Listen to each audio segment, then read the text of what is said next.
Excellent Théophile, la grâce de Dieu te soit multipliée. Je suis heureux de me retrouver avec toi. Je rends grâce à Dieu pour cette opportunité.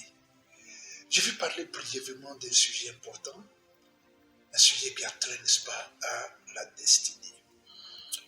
Bien évidemment, c'est un sujet très vaste, la destinée, mais je vais juste parler d'une facette de cela en quelques minutes. Pour ce faire, nous allons considérer le livre de Genèse, chapitre 5. C'est un passage que je trouve très important, très célèbre, pour moi en tout cas, parce que ce passage-là nous présente des patriarches. Et comme j'ai l'habitude de le dire, il n'est pas bon qu'un patriarche meure jeune. Alors regardons le verset 28 de ce chapitre-là. Genèse 5, verset 28. Je lis la parole du Seigneur. Lémec, âgé de 182 ans, engendra un fils. Lémec engendra un fils à l'âge de 182 ans. Non, regardez le verset 25. Métouchéla, âgé de 187 ans, engendra Lémec. À l'âge de 187 ans, Métouchéla engendra ce Lémec-là qui est devenu père dans le verset 28. Mais vous voyez que son nom est directement mentionné. Regardez le verset 21. Le 21 dit, Enoch, âgé de 65 ans, engendra Métouchéla. Voilà, donc dans ces deux cas-là, et quand on lit un peu plus haut, on verra que c'est la même chose. Les fils sont mentionnés directement, ou les enfants qui sont nés sont mentionnés directement par leur nom. Mais dans le verset 28 sur lequel on revient, relis le verset 28. Lémec, âgé de 182 ans, engendra un fils. Il engendra un fils. On ne nous donne pas directement le nom de ce fils. Pour nous, c'est quelque chose de très parlant, de très capital, de très caractéristique dans la vie de ce patriarche que nous allons voir. Alléluia. Amen. Non, le verset 29 nous dit quelque chose. Il lui donna le nom de Noé. Il donna maintenant à ce fils-là le nom de Noé. Non, regardez, ce n'est pas Noé qui est né directement, mais c'est un fils qui est né. Ce verset-là me rappelle ce que la Bible dit dans le livre d'Ésaïe. Un fils nous est donné. Il est le premier des patriarches, là, dans ce chapitre 5-là, du livre de Genèse, qui est mentionné par un fils. Il apparaît comme un fils. Cela nous parle déjà, n'est-ce pas, nous introduit déjà à la destinée de ce fils-là. Non, notre destinée se trouve en Christ. Rien ne peut changer cela. Mais sur la terre, nous avons des choses à accomplir. Nous avons des choses à accomplir. Et ça fait partie de la mission, ça fait partie, n'est-ce pas, de la grande destinée que nous devons faire sur cette terre-là. Regardez ce qui se passe alors dans la vie de ce fils-là. Son papa maintenant lui donne un nom. Et ce nom-là, c'est Noé. Et qu'est-ce qu'il dit par la suite? Il dit, en disant, celui-ci nous consolera. Celui-ci nous consolera. Donc ce Noé-là, un élément, un pan de sa destinée nous est révélé. C'est de faire quoi? C'est de nous consoler. Théophile, né dans la famille de Dieu, né en Christ, tu es venu en tant que fils, en tant que fille, tu es venu pour consoler. Non, regardez ce que la Bible dit.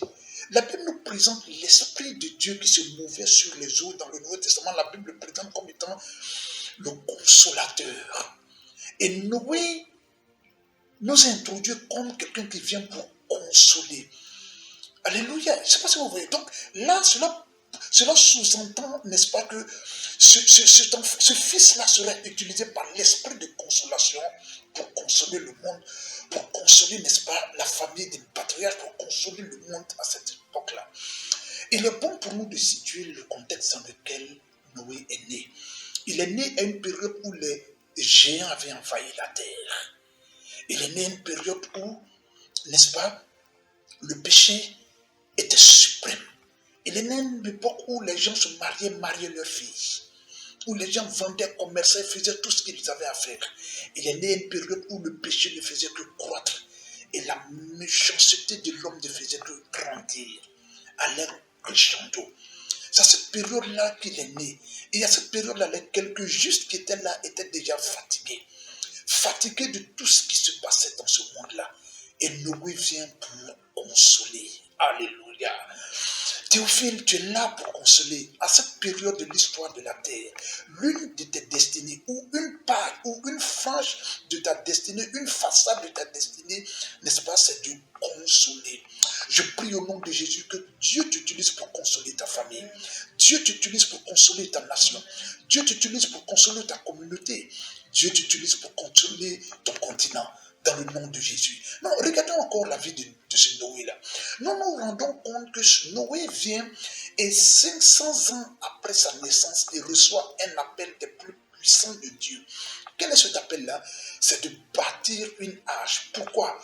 Afin de conserver la race humaine et celle des animaux de tout genre. Wow. Il est venu pour conserver, préserver, garder pour la génération future. Il est bon pour toi également que tu saches que l'un des pans de ta destinée, selon les Écritures, c'est de conserver, c'est de préserver la vie de toi-même, la vie de ton frère, la vie de ta soeur, la vie de ta parenté, la vie de ta communauté, la vie de ta nation, la vie de l'humanité. Alléluia. Ce faisant, notre patriarche Noé était un prototype de Christ. Parce que l'arche, c'est Christ. L'arche de conservation, de préservation de vie, c'était Christ. Noé était donc un prototype de Christ. Il préservait la vie et gardait la vie. Excellent Théophile. À notre tour, nous sommes appelés à être à l'image de Christ. Tout ce que nous faisons doit refléter Christ. Tout ce que nous disons doit refléter Christ. Tout ce que nous engageons doit être pour la gloire du Seigneur Jésus. Car Christ en nous, c'est l'espérance de la gloire. Le désir de Dieu pour nous, c'est de nous voir être à l'image de Christ. C'est là l'un des éléments importants de notre destinée. Je t'encourage alors, fils de Dieu, fille de Dieu, à considérer ce pan, cet élément de ta destinée à l'image de Christ. Dieu veut que tu sois. Je vais prier avec toi. Et nous allons prier ensemble sur ce sujet-là.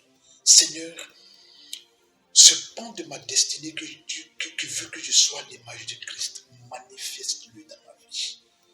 Manifeste-le. Car peu importe ce que j'aurai accompli sur cette terre, si Christ n'est pas glorifié, si Christ n'est pas vu, tout cela sera vain.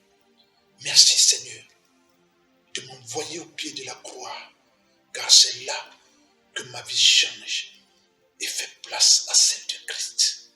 Merci Papa, au nom de Jésus. Amen. Que le Seigneur te bénisse jusqu'à ce qu'on se revoie à nouveau. Demeure béni et rappelle-toi, la croix reste debout.